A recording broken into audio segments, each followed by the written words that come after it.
नमस्कार, मैं वंश शर्मा। तो आज सोशल मीडिया पर एक खबर आई जिसमें पता चला कि अमेठी की पूर्व सांसद स्मृति ईरानी जी और बीजेपी की बहुत बड़ी मंत्री भी थी स्मृति ईरानी जी। तो अब स्मृति ईरानी जी का देखिए पद उनके पास अब नहीं रहा। स्मृति ईरानी जी अब सांसद नहीं है, ना ही इन पर कोई ऐसा मंत्री का बड़ा पद है, जिसके बाद अब उन्हें जो है अपना दिल्ली वाला सरकारी बंगला जो था वो खाली करना पड़ा।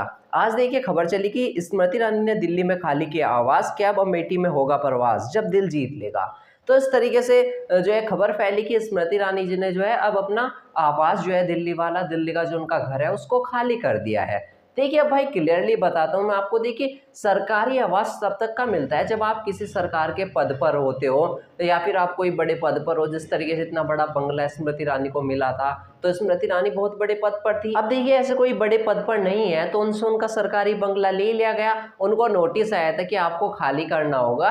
तो देखिए 11 जुलाई तक का समय था, इसके बाद भी होगा चाहे 1-2 दिन का, पर लेकिन 11 जुलाई को स्मृति ईरानी ने वो बंगला जो है उनका खाली कर दिया। तो इस पर अब लोगों की क्या राय आ रही है, पहले तो मैं आपको कुछ एक पोस्ट दिखाता हूँ, फिर आगे की मैं आपको डिटेल में बात बताता हूँ।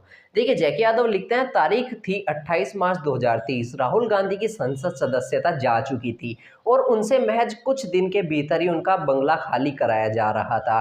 तब स्मृति ईरानी ने कहा था कि वह घर भारत के लोगों का है, न कि राहुल गांधी का।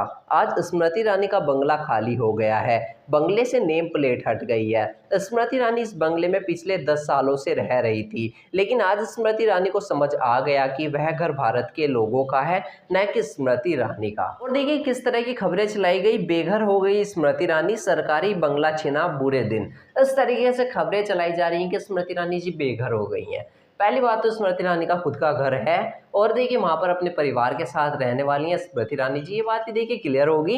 जिसके बाद इस तरह की जो ये खबर चलाई जा रही है कि स्मृति ईरानी का बंगला छीन गया, देखिए छीना नहीं था। जब तक का सरकारी पद पर थी तब तक का उनके पास वो बंगला था। अब सरकारी पद पर नहीं है तो उनसे उनका बंगला ले लिया गया है। ये कॉमन सी बात है। इसमें जो ये लोग ऐसी खबर चला रहे हैं, इनको थोड़ा कॉमन सेंस लगाएंगे ना तो इनको पता चल जाएगा कि देखिए सरकारी बंगला था जब तक का सरकारी पद पर था और अब चला गया। ऐसे ही ठीक राहुल गांधी का भी था, जब उनके संसद की सदस्यता चली गई थी तो उनसे भी उनका जो है सरकारी बंगला जो था वो ले लिया गया था। अब ठीक वैसे स्मृति ईरानी के साथ हुआ है। इसमें कुछ ऐसा नया और अलग बिल्कुल नहीं है जिस तरीके से अब इस चीज को दिखाया जा रहा है। हालांकि इस बारे में आप क्या कहना चाहेंगे, अपनी राय हमारे साथ कमेंट के माध्यम से जरूर शेयर करें और वीडियो को लाइक करके चैनल को भी सब्सक्राइब जरूर कर दीजिए।